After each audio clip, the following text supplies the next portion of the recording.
Velkommen skal du være. I dag tager vi fat på, en af de helt store begivenheder, Apollo 11. Den første månelanding. Præcis. Vi har kigget i kilderne, altså Wikipedia, diverse historiske oversigter, for ligesom at give dig kernen i det. Hvad skete der egentlig? Ja, og hvorfor er det, at det stadig fascinerer så meget? Og man skal huske konteksten, ikke? Der var midt under den kolde krig. Lige præcis. Rumkapløbet kørte på fuld tryk. USA mod Sovjetunionen. Og da Sovjet så sendte Yuri Gagarin op i 61, så kom Kennedys modsvar jo prompte. Det der ambitiøse mål. Ja, en mand på månen og sikkert tilbage igen. Inden årtidets udgang. Og han sagde det jo selv, ikke fordi det er nemt. Men fordi det er svært. Præcis.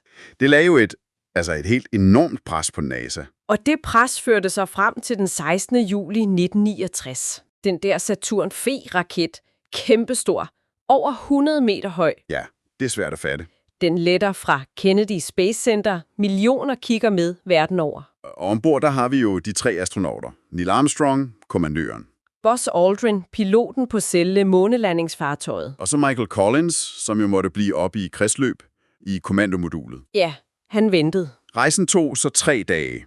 Og den 20. juli, der sker det. Ja. Månemodulet Eagle, det kobler sig fra kommandomodulet Columbia. Armstrong og Aldrin starter nedstigningen. Og der bliver det spændende. Ja, for det var altså ikke helt uden drama. Computeren begyndte at give alarmer. Okay. Og så opdagede de, at det sted, de sigtede mod, det var fyldt med store sten. Kampsten. Ja, så de kunne ikke lande der. Nej. Så Armstrong måtte tage over manuelt. Forestil dig lige det pres. Ja, vildt. Han finder så et nyt sted i Stilhedens Hav, som de døber Stilhedens Base. Og de lander altså med, kun sekunders brændstof tilbage. Sekunder. Ja, vi taler meget, meget lidt. Kritisk lavt.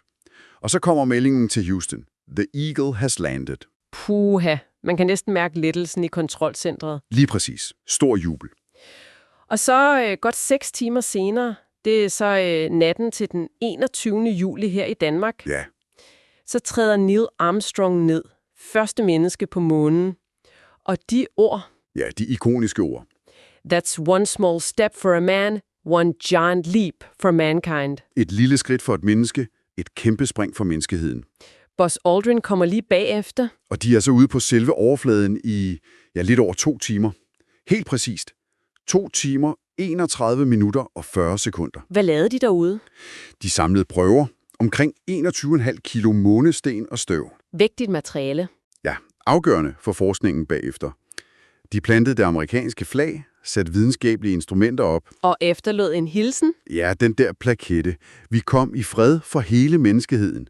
Samlet set var de på månen, altså inklusiv tiden inde i Eagle, i 21 timer og 36 minutter. Okay. Og efter den tur på månen? Så letter den øverste del af Eagle, og de kobler sig sammen med Michael Collins op i Columbia igen. Og så hjemad. Hjemad, ja. Den 24. juli lander de sikkert i Stillehavet. Og bliver modtaget som helte, gør jeg ud fra. Ja, absolut. Men først efter 21 dage i karantæne. Nå ja, selvfølgelig. Men vidste jo ikke, om der var månebakterier eller noget. Præcis. Sikkerhed frem for alt. Og hvad med selve udstyret? Kan man se noget af det i dag? Ja, altså selve kommandomodulet Columbia, den lille kapsel, de rejste i, den står på museum i Washington, D.C. Okay. Den øverste del af Eagle, den blev efterladt i kredsløb og styrtede så ned et eller andet ukendt sted på månen. Men der var noget med nogle motorer. Ja, det er en ret fascinerende lille sidehistorie. I 2013 fandt et hold, som var finansieret af Jeff Bezos.